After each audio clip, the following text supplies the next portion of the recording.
Israel സംഘം അന്തിമഘട്ട വെടിനിർത്തൽ ചർച്ചയ്ക്കായി ഉടൻ ദോഹയിലെത്തും.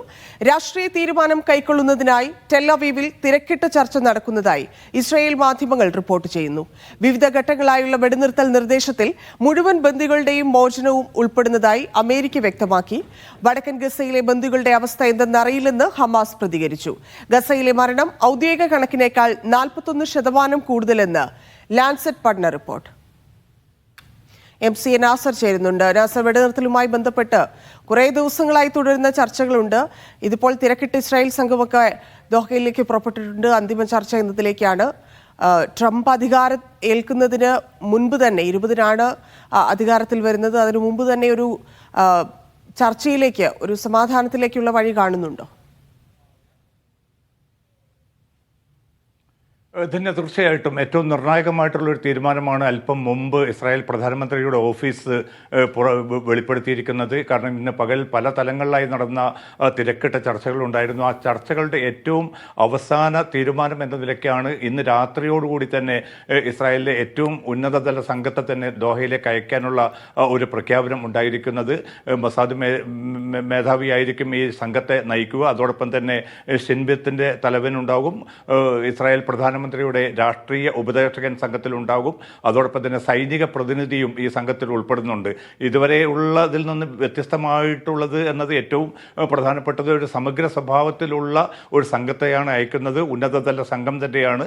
അതുകൊണ്ട് തന്നെ ബന്ധുക്കളെ സംബന്ധിച്ചിടത്തോളം വലിയ തോതിൽ തന്നെ അവർ ഈ തീരുമാനത്തെ സ്വാഗതം ചെയ്തിട്ടുണ്ട്. പക്ഷേ അതോടൊപ്പം തന്നെ ഏതെങ്കിലും അർത്ഥത്തിലുള്ള ഒരു പിന്മാറ്റം ഉണ്ടാകരുത്. ദോഹയിലെ ഈ നിർണായകമായിട്ടുള്ള ചർച്ചയിലൂടെ തന്നെ ഒരു വെടിനിർത്തൽ ഉണ്ടാകണം. ആ കരാറിൽ ഒപ്പുവെച്ച് മാത്രമേ ഈ സംഘം തിരിച്ചെത്താൻ പാടുള്ളൂ എന്നൊരു നിർദ്ദേശം കൂടി ബന്ധുക്കൾ മുന്നോട്ട് വെച്ചിട്ടുണ്ട്. ഇനി ദോഹയിൽ ഒരുപക്ഷെ നാളെ മുതൽ നാളെയും മറ്റന്നാളുമായിരിക്കും നിർണായകമായിട്ടുള്ള ഈ ചർച്ച നടക്കുക. ആ ചർച്ചയിലൂടെ ഒരു വെടിനിർത്തൽ പ്രഖ്യാപനത്തിൽ അന്തിമമായിട്ടുള്ള പ്രഖ്യാപനം ഉണ്ടാകുമെന്നൊരു പ്രതീക്ഷയിലാണ് ലോകത്തെ എല്ലാ സമാധാന സ്നേഹികളും ഇപ്പോൾ കാത്തിരിക്കുന്നത്. ആ ചർച്ചയുടെ സ്വഭാവം എന്തായിരിക്കും, ഇസ്രായേൽ കൈക്കൊള്ളുന്ന തീരുമാനം എന്തായിരിക്കും എന്നതിനെ ആശ്രയിച്ചായിരിക്കും ഏതാണ്ട് 1.25 വർഷത്തിലധികമായി തുടരുന്ന ഈ ഗസ ആക്രമണത്തിൻ്റെ കാര്യത്തിൽ ഒരുപക്ഷെ വെടിനിർത്തൽ കരാർ ഉണ്ടാകുമോ എന്നത് സംബന്ധിച്ച ഒരു തീരുമാനം അറിയാൻ സാധിക്കും. ഏതായാലും ഇന്ന് രാത്രി തന്നെ സംഘം ദോഹയിലേക്ക് തിരിക്കാനുള്ള തീരുമാനമായതായി ഇസ്രായേൽ പ്രധാനമന്ത്രിയുടെ ഓഫീസാണ് അല്പം മുമ്പ് വെളിപ്പെടുത്തിയിരിക്കുന്നത്.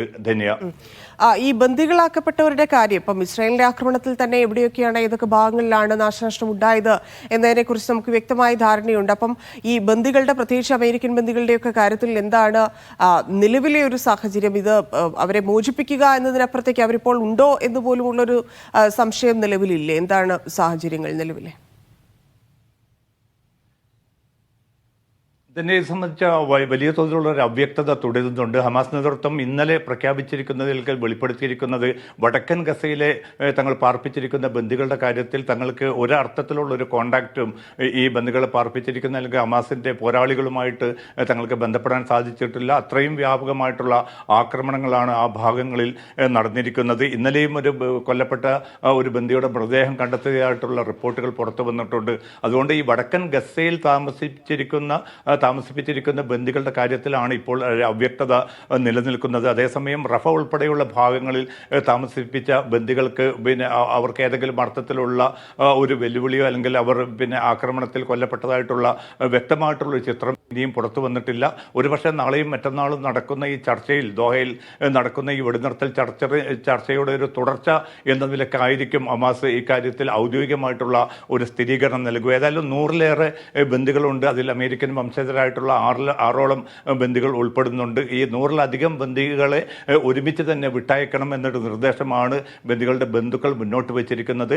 കഴിഞ്ഞ വർഷം മെയ് മാസത്തിലാണ് അമേരിക്കൻ പ്രസിഡന്റ് ജോ ബൈഡൻ ഇതുമായി ബന്ധപ്പെട്ട ഒരു വെടിനിർത്തൽ കരാർ, ഒരു ചട്ടക്കൂട് രൂപപ്പെടുത്തിയിരിക്കുന്നത്. അത് പ്രകാരം 6 ആഴ്ചകൾ നീണ്ടു നിൽക്കുന്ന വെടിനിർത്തലിലൂടെ വിവിധ ഘട്ടങ്ങളിലായിട്ട് ബന്ദികളെ പൂർണ്ണമായിട്ട് മോചിപ്പിക്കണം, അതോടൊപ്പം തന്നെ ഈ ആക്രമണം അവസാനിപ്പിക്കണം എന്നൊരു നിർദ്ദേശമായിരുന്നു ബൈഡൻ മുന്നോട്ട് വെച്ചത്. അതിൻ്റെ ഒരു തുടർച്ച എന്നതിലേക്ക് പാരീസിലും തുടർന്ന് കെയ്റോയിലും തുടർന്ന് ദോഹയിലും വിവിധ തലങ്ങളിലായിട്ടുള്ള ചർച്ചകൾ നടന്നു. ആ ചർച്ചകളൊക്കെയും വലിയ പ്രതീക്ഷകൾ നൽകിയിരുന്നു. കാരണം ഹമാസിന്റെ ഭാഗത്തു നിന്നും അതോടൊപ്പം തന്നെ ഇസ്രായേലിന്റെ ഭാഗത്തു നിന്നും ഒരു തുറന്ന ചർച്ചയോടുകൂടി മുന്നോട്ട് പോയി എങ്കിൽ പോലും ഏറ്റവും അവസാന ഘട്ടത്തിൽ എത്തുമ്പോൾ നെതന്യാഹുവിന്റെ ഇടപെടൽ ഉണ്ടാകുന്നു, അദ്ദേഹത്തിൻ്റെതായിട്ടുള്ള താല്പര്യങ്ങൾ ഉണ്ടാകുന്നു. ആ നിക്ഷിപ്ത താല്പര്യങ്ങളാണ് ഈ 3 നഗരങ്ങൾ കേന്ദ്രീകരിച്ച് ഇതുവരെ നടന്ന എല്ലാ ചർച്ചകളെയും അട്ടിമറിച്ചിരിക്കുന്നത്. അതുകൊണ്ട് ഈ നിർണായകമായിട്ടുള്ള ഒരു ചർച്ച നാളെ നടക്കാനിരിക്കെ ആ ചർച്ച എത്ര കണ്ട് വിജയിക്കും, അതിനെ നെതന്യാഹു ഏതർത്ഥത്തിൽ സ്വീകരിക്കും എന്ന ചോദ്യം ഈ ഘട്ടത്തിൽ പോലും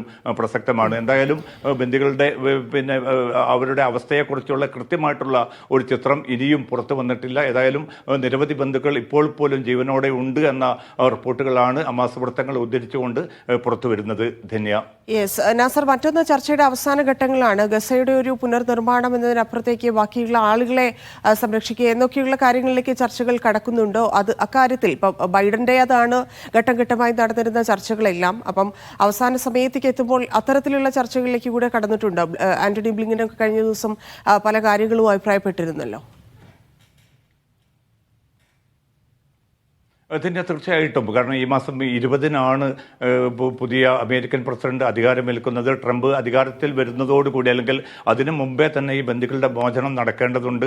അതോടൊപ്പം തന്നെ വെടിനിർത്തൽ കരാർ പ്രാബല്യത്തിൽ വരണമെന്ന നിർദ്ദേശം അത് ഹമാസിന് മാത്രമല്ല ഇസ്രായേലിനും വളരെ ശക്തമായിട്ടുള്ള ഒരു നിർദ്ദേശമായിട്ടാണ് ട്രംപ് ഭരണകൂടം മുന്നോട്ട് വെച്ചിരിക്കുന്നത്. അതിൻ്റെ അടിസ്ഥാനത്തിലായിരിക്കണം ഒരുപക്ഷെ ഇന്നത്തെ ഈ കൂടിയാലോചനകളും തിരക്കിട്ട തീരുമാനങ്ങളും ഉണ്ടായിരിക്കുന്നത്. 20-ന് മുമ്പ് വെടിനിർത്തൽ കരാർ നിലവിൽ വരികയാണെങ്കിൽ ട്രംപ് ഭരണകൂടത്തെ സംബന്ധിച്ചിടത്തോളം ഗസയുടെ പുനർനിർമ്മാണം എന്നതായിരിക്കും ഏറ്റവും പ്രധാനമെന്ന് ആന്റണി ബ്ലിങ്കൻ സൂചിപ്പിച്ചിട്ടുണ്ട്. അതുമായി ബന്ധപ്പെട്ട് ഈ മേഖലയിലെ പല രാജ്യങ്ങളുമായും തങ്ങൾ തിരക്കിട്ട് ചില ചർച്ചകൾ നടത്തുന്നുണ്ട്. ആ ചർച്ചകളൊക്കെയും തന്നെ വളരെ വലിയ തോതിലുള്ള പുരോഗതി ആ ചർച്ചകളിലുണ്ട്. അതോടൊപ്പം തന്നെയാണ് സൗദി അറേബ്യ ഉൾപ്പെടെയുള്ള രാജ്യങ്ങളുമായിട്ട് ഇസ്രായേലും തമ്മിലുള്ള ബന്ധം കൂടുതൽ മെച്ചപ്പെടുത്താനുള്ള ചില ശക്തമായിട്ടുള്ള നടപടികളും ട്രംപ് ഭരണകൂടം കൈക്കൊള്ളുമെന്ന് വ്യക്തമാക്കിയിട്ടുണ്ട്. പക്ഷേ ഈ ഫലസ്തീൻ്റെ പൂർണ്ണമായിട്ടുള്ള ഒരു സ്വതന്ത്ര രാഷ്ട്ര പദവി നൽകുന്നതുവരെ ഇസ്രായേലുമായിട്ട് കൈകോർക്കുകയില്ല എന്ന പ്രഖ്യാപിത നിലപാടാണ് ഇപ്പോൾ പോലും സൗദി അറേബ്യ സ്വീകരിച്ചിരിക്കുന്നത്. ഏതായാലും ഈ വെടിനിർത്തൽ കരാർ വരികയാണെങ്കിൽ ഗസയുടെ പുനർനിർമ്മാണം അതോടൊപ്പം തന്നെ മറ്റ് കാര്യങ്ങളിലും ഈ മേഖലയിൽ കുറെ കൂടി ശക്തമായിട്ടുള്ള ഒരു സമാധാന നീക്കം നടത്താൻ ട്രംപ് ഭരണകൂടം തയ്യാറാകുമെന്ന പ്രതീക്ഷ കൂടിയാണ് ഏറ്റവും അവസാനമായിട്ട് US state secretary Antony Blinken നടത്തിയിരിക്കുന്ന പ്രസ്താവനയിൽ വ്യക്തമാക്കിയിരിക്കുന്നത്. ധന്യ. ഇതിനിടയ്ക്ക് ഹമാസിനോടുള്ളൊരു വെല്ലുവിളിയൊക്കെ ട്രംപ് നടത്തിയിരുന്നു. അത് പ്രതികൂലമായ ഏതെങ്കിലും തരത്തിൽ ബാധിക്കുമോ ഇപ്പോൾ നടക്കുന്ന ചർച്ചകളെ? തികച്ചും ഏകപക്ഷീയമായിട്ടുള്ള ഒരു പ്രതികരണമായിരുന്നു നേരത്തെ ട്രംപിൻ്റെ ഭാഗത്തു നിന്നുണ്ടായത്. കാരണം താൻ അധികാരം ഏൽക്കുന്നതിന് മുമ്പ് തന്നെ ഈ ബന്ദികളെ പൂർണ്ണമായിട്ട് വിട്ടയക്കണം എന്നതുൾപ്പെടെയുള്ള കാര്യങ്ങൾ ഇസ്രായേൽ നേരത്തെ തന്നെ വളരെ പ്രഖ്യാപിതമായിട്ടുള്ള ഇസ്രായേൽ പക്ഷപാതിത്വം നിലനിർത്തുന്ന ട്രംപിനെ സംബന്ധിച്ചിടത്തോളം അത്തരം പ്രതികരണങ്ങൾ ഒരു പുതുമയൊന്നുമില്ല. പക്ഷേ ഹമാസ് തങ്ങളുടെ നിലപാട് ഇതുമായി ബന്ധപ്പെട്ട് നേരത്തെ പലതവണ വ്യക്തമാക്കിയിട്ടുണ്ട്. 1, ആക്രമണം പൂർണ്ണമായിട്ട് അവസാനിപ്പിക്കുക, 2, സൈന്യം ഗസയിൽ നിന്ന് പിൻവാങ്ങുക. അങ്ങനെ വരികയാണെങ്കിൽ തീർച്ചയായിട്ടും ഈ ബന്ദികളെ പൂർണ്ണമായിട്ടും തന്നെ മോചിപ്പിക്കാൻ തങ്ങൾ ഒരുക്കമാണ് എന്നുകൂടി ഹമാസ് വ്യക്തമാക്കിയിരുന്നു. ഇതിൻ്റെ തുടർച്ച എന്ന നിലയ്ക്കാണ് ഇസ്രായേലിനും വളരെ ശക്തമായിട്ടുള്ള ചില മുന്നറിയിപ്പുകൾ ട്രംപ് നൽകിയതായിട്ടുള്ള റിപ്പോർട്ടുകൾ പുറത്തു വരുന്നത്. അതിൻ്റെ കൂടി അടിസ്ഥാനത്തിലായിരിക്കണം ഈ ജനുവരി 20-ന് മുമ്പ് തന്നെ ട്രംപ് അധികാരമേൽക്കുന്നതിന് മുമ്പ് ഒരു വെടിനിർത്തലിലേക്ക് കാര്യങ്ങൾ നീക്കുന്നത്. കാരണം നമുക്കറിയാൻ സാധിക്കും, കഴിഞ്ഞ വർഷം ഒക്ടോബർ 7 മുതൽ നടന്ന ഈ ആക്രമണ പരമ്പരയിലൂടെ ഔദ്യോഗികമായിട്ട് ഇപ്പോൾ 46,000 പേരാണ് കൊല്ലപ്പെട്ടിരിക്കുന്നത്. പക്ഷേ ഏറ്റവും അവസാനം വന്നിരിക്കുന്ന റിപ്പോർട്ടുകൾ പ്രകാരം വ്യക്തമാക്കുന്നത് കൊല്ലപ്പെട്ടവരുടെ സംഖ്യ ഈ ഔദ്യോഗികമായിട്ടുള്ള കണക്കിനേക്കാൾ 41% കൂടുതലായിരിക്കും. ഏതാണ്ട് 80,000 പേരെങ്കിലും ഈ ഗസ ആക്രമണത്തിൽ കൊല്ലപ്പെട്ടതായിട്ടാണ് ഏറ്റവും പുതിയ പഠന റിപ്പോർട്ടുകൾ വ്യക്തമാക്കുന്നതും. ധന്യ.